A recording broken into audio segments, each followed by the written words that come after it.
Right now at noon, former Broward Sheriff's Office Deputy Scot Peterson going before a judge today for the first time since his arrest. Peterson is now charged in connection with the Parkland school shooting that left 17 dead and 17 injured. That's right, and today his bond was set. Local 10 News reporter Parker Branton was in the courtroom, and now he joins us live in Fort Lauderdale with the details. Parker.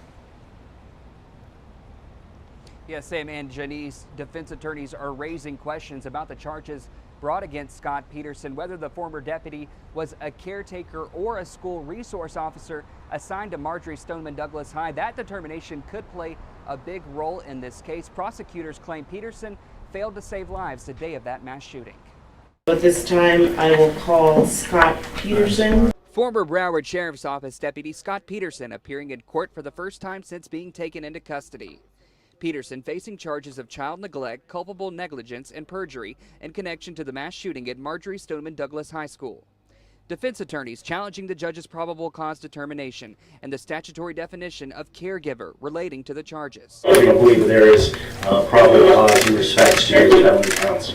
Questions also raised about Peterson's passport, which is in North Carolina where he lives. Peterson's attorney asked for several days to get it since he has to surrender the travel document as a condition on his release.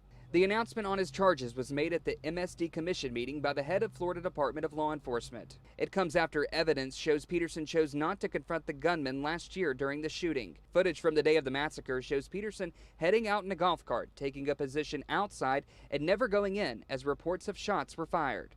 Peterson's bond is set at $102,000. If released, a former deputy would be required to wear a GPS monitor, surrender his passport, and would be banned from possessing any firearms. I'm anticipating it shouldn't take very long, but obviously the case has to work its way through the normal process.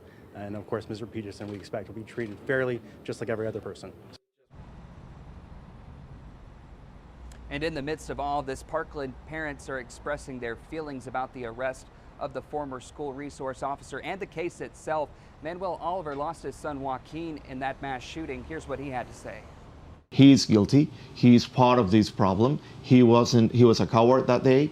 He was there supposedly to save not only the students, the teachers, everyone, and he did nothing. So now he needs to pay for his mistake, and I'm very glad that this is happening now.